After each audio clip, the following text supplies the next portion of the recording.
Good morning mga igan! Gagawa ngayon tayo ng beef tapa. Isa to sa aking mga specialty. Sana magustuhan ninyo. So ito yung ating mga ingredients. Meron tayong sugar, soy sauce, Worcestershire sauce, seasoning. Nagamit din tayo dito ng Sprite. Ito meron tayo ditong bawang. Maraming bawang. Tatlong ulo ng bawang yung ginamit ko. So meron din tayong kalamansi. Tapos meron tayong ginger. So naglalagay ako ng ginger para may ibang lasa siya. Konti lang, i-grate lang natin ito. So meron tayo ditong carbonato para medyo tender yung ating meat. At ito yung ating pork. So ito ay beef. Ito yung ating beef at ito ay sirloin at pinaano ko ng sirloin. So ito ay sirloin at pinakat ko ng malipis yan para yan, talagang juicy at masarap yung ating yan. So i-drain nyo lang yan kasi hindi po pwede yung medyo may dugo-dugo pa ng konti. Kasi yun ang nagbibigay ng lansa doon sa beef. So kailangan drain yan. So mag-start na tayo, no? Nakikita ba yan? So, ang una natin gagawin is itong ating drain na beef. Yan. So, drain na natin yan. Yung beef na yan. Actually, paghahalu-haluin lang natin lahat ng ingredients. At ang pinaka-importante dito is malinis ang inyong kamay. Naghugas kayo kasi you have to massage the beef. So, ilalagay na natin yung ating bawang. So nakita niyo yung bawang, hindi ko na siya tinanggalan ng balat kasi may additional flavor din yan sa ating tapa. So hindi ko yan lalagyan ko na ng yan. Yan. So bawang, maraming bawang. Tapos ito, yung luya, is mag-grate lang tayo ng luya. Hindi natin siya kasi kailangan pino yung luya natin. Konting-konti lang. Yan. Kasi nagbibigay siya ng flavor sa ating beef. Yan. Actually, yung pinakakatas lang niya. Yan, no? Kita mo yung juice na yan. Yan. Yan lang yung kailangan natin. At saka yung konti na yan.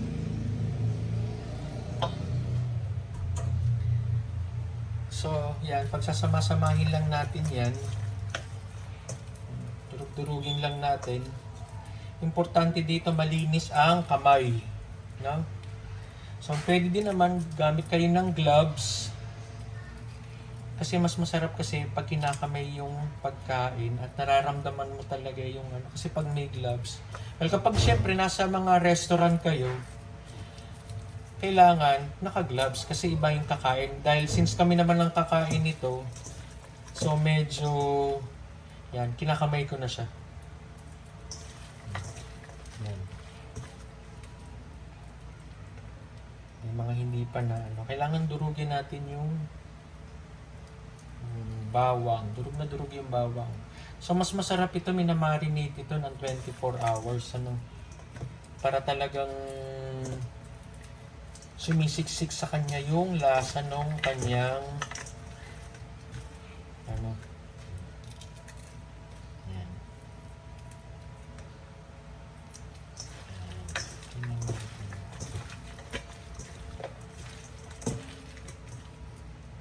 Sarap yan.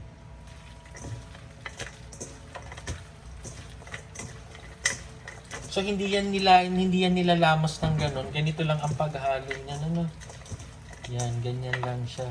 Iniikot-ikot lang siya ng ganyan. Yan.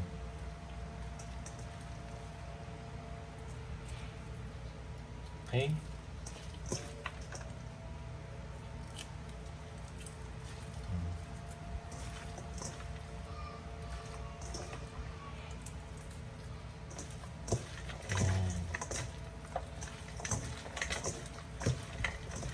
Kailangan malamas mo yung kanyang kita nyo, talagang yung bawang niya yan.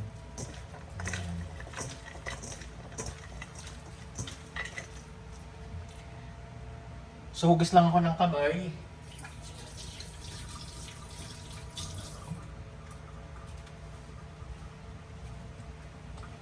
So, ang next natin is lagyan lang natin ng soy sauce.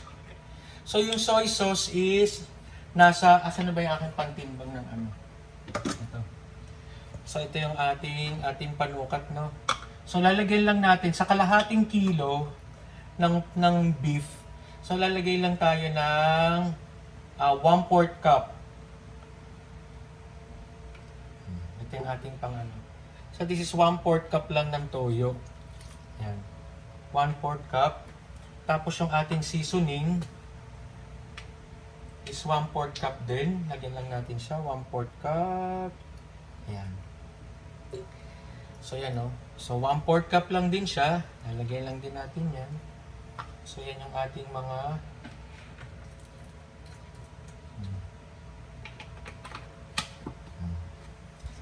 So, imimix ulit natin yan. Ano? So, kada lagay nyo ng... Ang pinakasikreto dito is yung pag-mimix nito. No? So, kapag nilalagyan nyo siya ng mga ingredients, minimix nyo siya ng ganyan. So, medyo... Hindi kasi ako gumagawa yung parang sinasabay-sabay bago i-ano. So, ako gusto ko, yan. Inaano na siya kagad. Minimix na siya kagad dito. Para nag-aano na yung kanyang sarap. Yan.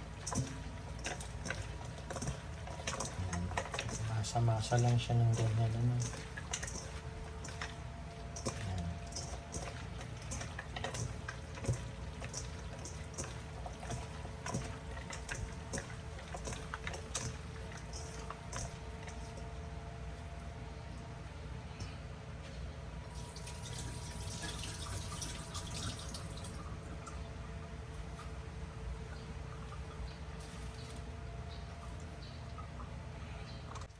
So next is itong ating ilagay na yung ating Worcestershire sauce. So konti lang. Ayan. Siguro half a teaspoon lang nito. And then lagyan natin ng sugar. Yung sugar ko is ano lang 2 tablespoon lang ng sugar.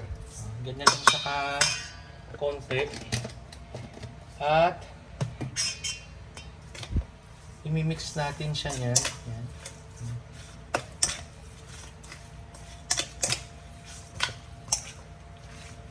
Ilagay na rin natin yung ating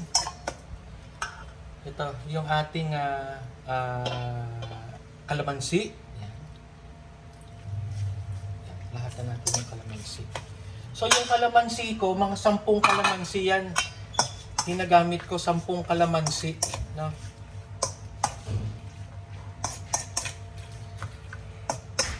Tapos, lalagyan natin ng... So, imimix lang natin siya ng ganyan. And then, lalagyan lang natin ng Sprite. So, kayo kung gaano karami ang gusto nyong Sprite, yan.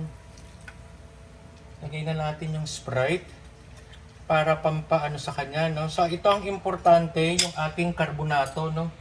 Ito, yung ating karbonato para pang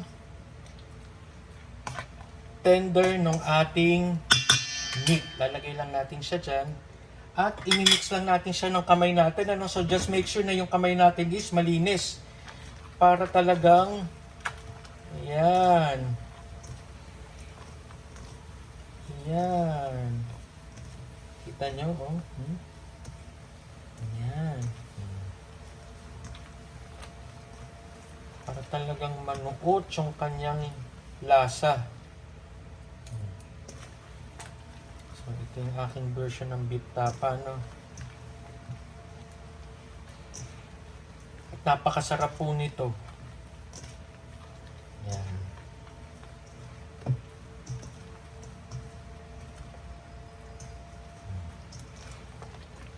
Yan.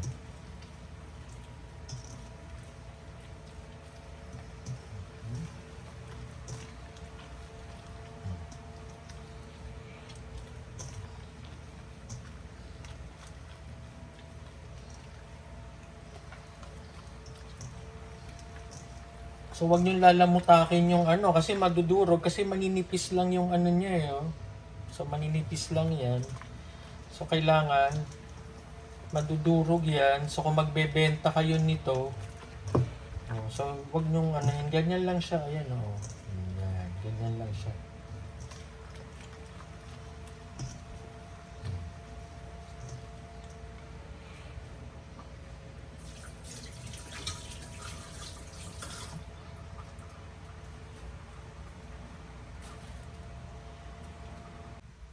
So ito na mga igan yung ating finished product ng beef tapa.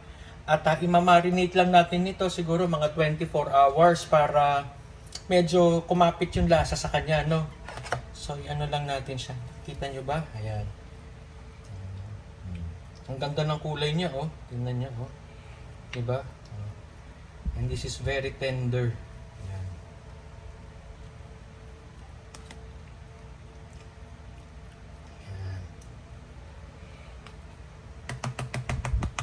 Tatakpan lang natin yan.